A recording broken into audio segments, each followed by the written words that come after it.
तो सफर से आ रहे थे ट्रेन में, तबलीग के साथी जहां वक्त होता है नमाज का, वो नमाज वहीं शुरू कर देते हैं कि चलो भाई नमाज का वक्त हो गया, नमाज पढ़ो। एयरपोर्ट हो कि ट्रेन हो, मौका लगे तो बस में भी शुरू कर देते हैं। और ये है भी, आपको जहां मौका लगे, जहां फुर्सत मिले, नमाज का हो जाए नमाज पढ़ लीजिए।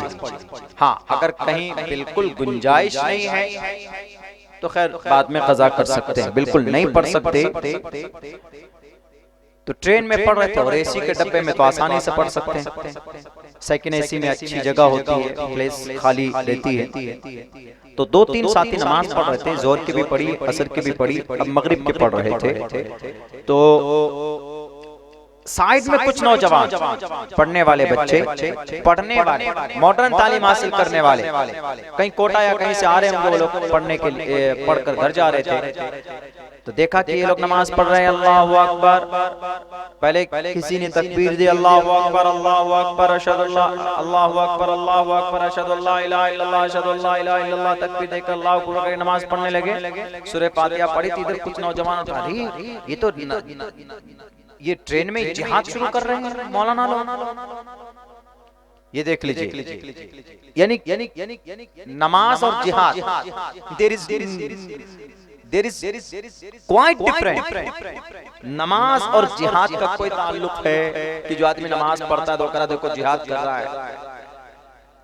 तो बैरक है, उन्होंने कहा अच्छा इनको डिस्टर्ब करो। मोबाइल खोलते हैं वो लोग नौजवान, गूगली करते हैं, गूगल करके निकालते हैं वो हनुमान चालीसा। हनुमान चालीसा कई जगह देखा होगा आपने कि सिर्फ इसलिए पढ़ा जाता है हमारे भारत के अंदर, आपके नेपाल में हो के ना हो, मैं नेपाल आने से बहुत डरता हूँ, यहाँ आने के बाद फंस जाते हैं, निकलना मुश्किल हो जाता। बहुत मुश्किल से इसमें भी सस्पेंशन में पहुंचा हूं मैं। मेरी गाड़ी भी उधर ही खड़ी है बॉर्डर के उस तरफ। हमारा ड्राइवर को सुला दिया कम्बल लेके, वहीं सोए रहो गाड़ी लेके ताकि मैं जल्द यहाँ से निकलूं तो जाऊं। तो आपके नेपाल में हो या ना हो, लेकिन इंडिया में ऐसा बहुत माहौल बना दिया गया है। तो उन्होंने फौरन निकाला, कहा जय हनुमान ज्ञान गुण सागर, जय कपीस ते हो लोको उजागर। इससे आगे भी नहीं पढ़ रहे थे। 46 लाइन का है तकरीबन हनुमान चालीसा, 46 लाइन का हनुमान चालीसा। जानते हैं हनुमान चालीसा, बजरंग बली, श्री रामचंद्र जी के मदद और मोइनो मददगार, हिंदुओं के अकीदे के मुताबिक। बैरक वो एक अलग कहानी है। तो पढ़ने लगे। क्यों पढ़ते हैं? ये मंत्र इसलिए पढ़ा जाता है जब कोई दुविधा में पड़ जाता है आदमी, जब किसी संकट में फंस जाता है आदमी, तो हिंदुओं का अकीदा है कि हनुमान चालीसा पढ़ो। जैसे हम लोगों को कोई भूत वूत आ जाए, किसी को जादू वादू नजर आने लगे, तो मौलाना लोग मुअव्वज़तैन पढ़ते हैं, सूरह फातिहा पढ़ते हैं। तो वैसे हिंदू भाइयों में अगर किसी को भूत पकड़, किसी को आत्मा चिपक जाए, किसी को जिन्नात लिपट जाए, तो उससे अपने आप को बचाने के लिए हनुमान चालीसा पढ़ते हैं। या किसी बुरी जगह पर फंस जाए आदमी तो उससे निकलने के लिए वो पढ़ने लगे, जय हनुमान ज्ञान गुण सागर, जय कपीस ते हो लोको उजागर। इतना पढ़ते थे जोर जोर, एक दूसरे को मोबाइल दे देकर तुम भी पढ़ ले, तू पढ़, बस एक दो लाइन से आगे नहीं। जब जोर से पढ़ने लगे हमें आवाज आई, पहुंचे हम भी वहां पे। हमने पूछा उनसे, बोले भाई did you something decide before some time? देखा कि स्टूडेंट तो उन्हीं की लैंग्वेज में बात करनी पड़ेगी। तो उन्होंने कहा कि it's my freedom, it's fundamental right, ये हमारा बुनियादी हक है, हम पढ़ सकते हैं। This is my Indian constitution, this is my fundamental right.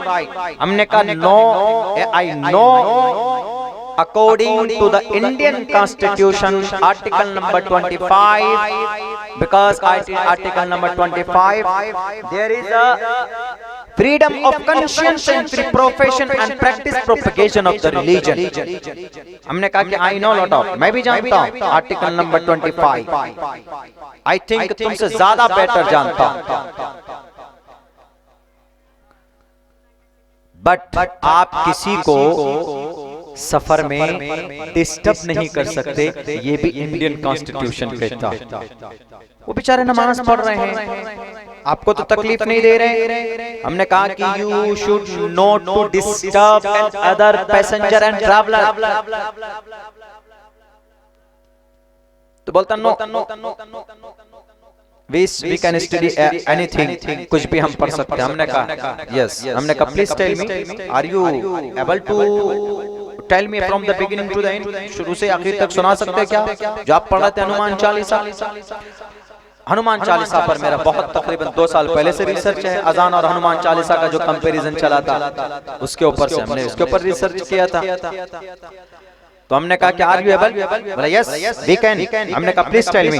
देख पड़ता जय हनुमान ज्ञान गुण सागर, जय कपीस ते लोको जागर। फिर वो मोबाइल दूसरे को देता, ले भाई तू पढ़, वो लेता, वो भी पढ़ता जय हनुमान ज्ञान गुण सागर, जय कपीस ते लोको जागर, वो तीसरे को देता। ऐसे करके हंसने लगता, बोलता मौलाना we are not able to from the beginning to the end, हम शुरू से आखिर तक नहीं सुना सकते because only 2 line we remember, हमें 2 ही लाइन याद है। हमने कहा कि क्यों 2 ही लाइन क्यों याद? अभी तो बोल रहे थे before some time you told me कि we are able to from the beginning to the end we can tell, हम आपको बता सकते हैं। हमने कहा व्हाट हैपेंड, क्या हुआ फिर?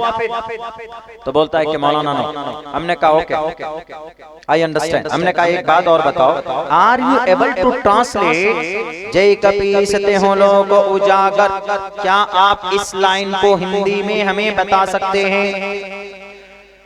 तो बोलता मौलाना याद तो है नहीं, हिंदी में कहां से बताएं?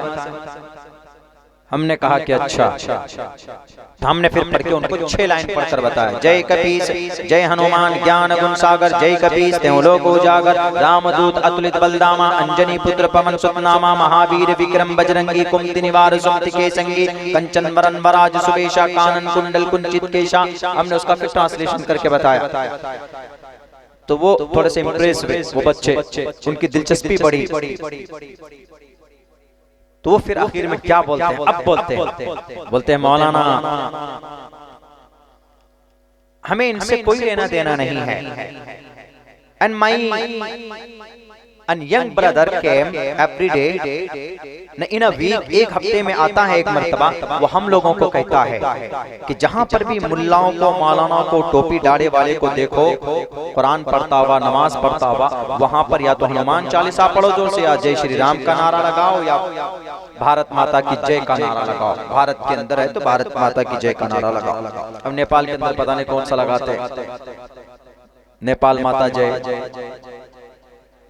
तो ये नारा लगा परेशान करने के लिए, वो हमको कहते हैं साहब। हमने कहा कि ये गलत है, ऐसा नहीं है, आपके धर्म में भी नहीं है। आपके धर्म के अंदर तो बाज़ाब्ता बहुत अच्छी बात बताई गई। हमने कहा कि श्रीमद् भगवत गीता 18वें अध्याय का 24वां मंत्र पढ़ो, जिसमें कहा गया तस्मात् शास्त्रम परमाणम तिकारिया अकारिया व्यवस्थितो ज्ञात्वा शास्त्र विधानोक्तम कर्म कर्तुमर्हसि। कौन सा काम तुम्हें करना चाहिए, कौन सा नहीं करना चाहिए, ईश्वर किताबों में खुद ब खुद बयान करता है। अपने यंग ब्रदर के कहने पर मत करो। तो बोलता मौलाना ये तो कुछ नहीं है, हमारे आपके पास आपके कुरान करीम की किताब, ये आयतें मेरे पास मौजूद है। देखिए आपके कुरान में जहाँ जहाँ जो अल्फाज हैं, जो आयतें हैं, उसका ट्रांसलेशन हमारे पास। हमने कहा दिखाओ। तो देखा तो उसमें लिखा हुआ जो कुरान करीम की आयत है उसका गलत तर्जमा हिंदू भाइयों को भड़काने के लिए किया गया। उनमें से 2-3 को मैंने पढ़ा। पहली आयत हमने पढ़ी, उसमें लिखा हुआ है वो आयतु लहुम मस्तताअतुम मिन क़ुव्वा, कि हिंदुओं को मारने के लिए तीर तलवार से तैयार रहो। ये तर्जमा किया। हमने कहा कि तो गलत है। बोला कि गलत कैसे मौलाना? ये हमारे फना तंजीम के बड़े स्कॉलर सोच समझ कर से लड़ाई करेंगे ना मौलाना। हम दिखाएंगे अपने हद में रहो, मेरे पास फाइटर जेट है, मेरे पास मिसाइल है। हमने कहा किस लिए? अपने आप को ताकतवर बनाने के लिए, यानी दुश्मन को डराने के लिए। बोला हाँ। हमने कहा कि वही मतलब है इसका, वो आयतु लहुम मस्तताअतुम मिन क़ुव्वा, दुश्मन को डराने के लिए। और दुश्मन कौन? जो लड़ने आता है। और भारत के अंदर हिंदू मुसलमान दुश्मन नहीं है। हमारे नबी ने बताया है तुम्हारे पड़ोस में अगर कोई हिंदू रहता है तो वो तुम्हारा पड़ोसी, और तुम्हारा पड़ोसी अगर भूखा रह जाए, तुम्हारा पड़ोसी अगर तुमसे तुम्हारी वजह से दिक्कत में है, अल्लाह के नबी फरमाते तुम मुसलमान जन्नत नहीं जा सकते। तुम तो मेरे दुश्मन ही नहीं हो, तुम तो पड़ोसी हो, तुम तो बड़े भाई हो। अरे तुम महाजल पलवान वाले मनु के औलाद हो के नहीं हो, बताओ। महाजल पलवान वाले मनु, ओम हवि गीली मिट्टी से पैदा हो, उन्हीं के हो ना? बोला हाँ, महाजल पलवान वाले मनु को भी हम लोग मानते हैं। हमने कहा फिर वो आप बड़े भाई, हम छोटे भाई, हम नबी पाक अलैहिस्सलाम मोहम्मद रसूलुल्लाह के उनको मानते हैं, उनको भी मानते, लेकिन उनके शरीयत पर अमल करते हैं। आप उनके में से हैं, लेकिन आपको कोई बताने वाला नहीं मिला। बताने वाला मिला भी तो आपके मंत्र का और कुरान करीम का गलत तर्जमा करके आपको बता दिया।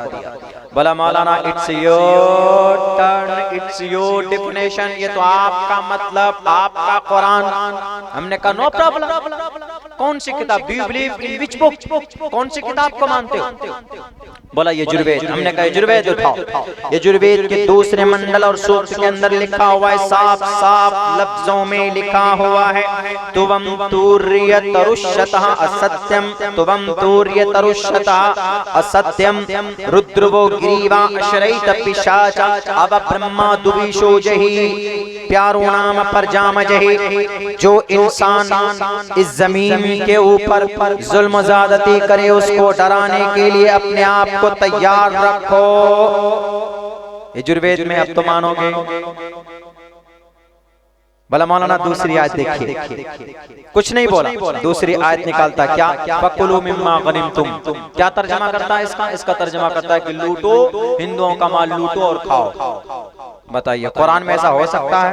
हदीस में ऐसा हो सकता है? नहीं। तर्जमा देखिए वर्गलाने के लिए। हमने कहा फकुलू मिम्मा गनिमतुम का ये तर्जमा गलत है। हिंदुओं का माल लूटो और खाओ नहीं। ये जब होता था जब दो राजा आपस में लड़ते थे, जो जीत जाता था तो हारने वाला राजा के टोटल चीजों को कब्जा कर लेता था जीतने वाला राजा।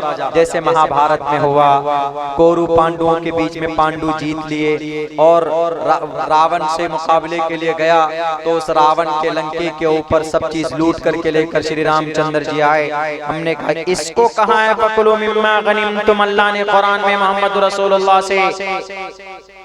भला मौलाना ये तो आपका कुरान है, आपका मतलब। हमने कहा कोई बात नहीं। तुवम तूर्य तरुष्यतः सत्यम विभाजने, अपने शत्रु को मारो, शत्रु को मारने के बाद जो कुछ भी बचे उनको आपस में मिल बांट कर विभाजन कर लो। हमने कहा कि ब्रदर पता क्या कमी है? हमने कहा कमी ये है कि आपके अंदर ज्ञान नहीं, आपके अंदर नॉलेज नहीं।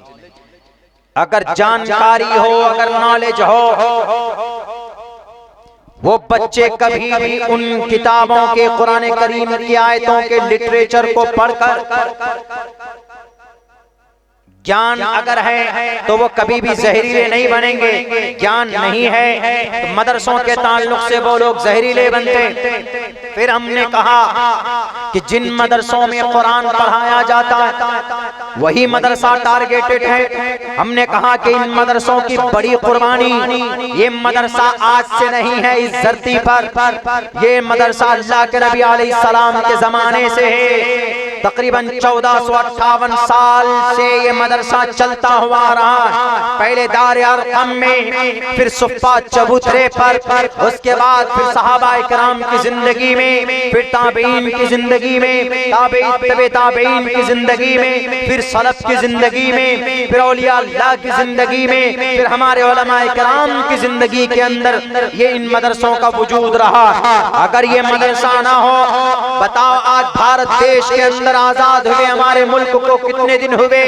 उन्होंने कहा कि मौलाना तकरीबन 75-76 साल को हो गए। हमने कहा कि आजादी के लिए सबसे पहले कौन आगे आए थे? उन्होंने कहा कि हिंदू मुसलमान साथ में आए थे। हमने कहा गलत, तुम्हें ज्ञान नहीं, तुम्हें तालीम नहीं, तुम्हें अपने धर्म के बारे में जर्रा बराबर भी तुम्हें इल्म नहीं। अगर धर्म के बारे में जानकारी होती, अगर तुमको इन मदरसों की तारीख के बारे में जर्रा बराबर भी पता होता तो तुम कभी भी कुरान के बारे में और मदरसों के बारे में गलत बयानी नहीं करते।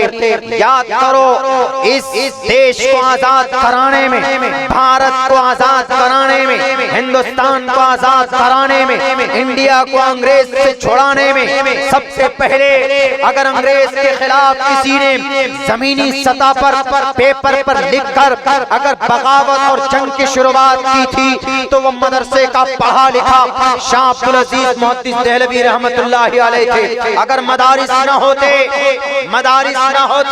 तो शाह अब्दुल अजीज न होते, शाह अब्दुल अजीज न होते तो शाह हाजी इमदादुल्लाह न होते, हाजी इमदादुल्लाह न होते तो फिर मौलाना कासिम नानोतवी न होते, मौलाना कासिम नानोतवी न होते तो दारुल देवबंद न होता, दारुल देवबंद न होता तो फिर शेखुल हिंद न होते, शेखुल हिंद न होते तो शेखुल इस्लाम न होते, शेखुल इस्लाम न होते तो अंग्रेज की आंखों में आंखें डालकर कहने वाला कोई माए का लाल पैदा नहीं हुआ था। अगर अंग्रेज के सामने खड़े होकर अगर किसी ने कहा है, अगर किसी ने ललकार कर कहा है मेरे नौजवानों, तो वो सिर्फ शेखुल इस्लाम हुसैन अहमद मदनी रहमतुल्लाहि अलैह, जिन्होंने मदरसे के अंदर पढ़ा और मदरसे में पढ़ाया। हमने कहा ये 65,000 उलमा और कुर्रा फांसी के फंदे पर लटक कर उन्होंने देश को आजाद किया है, ये है मदरसे की कुर्बानी। बोलता मौलाना we don't know anything about that, हमको कुछ भी नहीं मालूम। हमने कहा कि बेटे इन सब झगड़ों में मत पड़ो, तालीम से जो चीज आती है, तालीम एक ऐसा फील्ड है कि आप इसमें बहुत तरक्की कर सकते हैं, लेकिन मुसलमान कौम ने तालीम के मैदान में तरक्की, तालीम के मैदान में काम नहीं किया।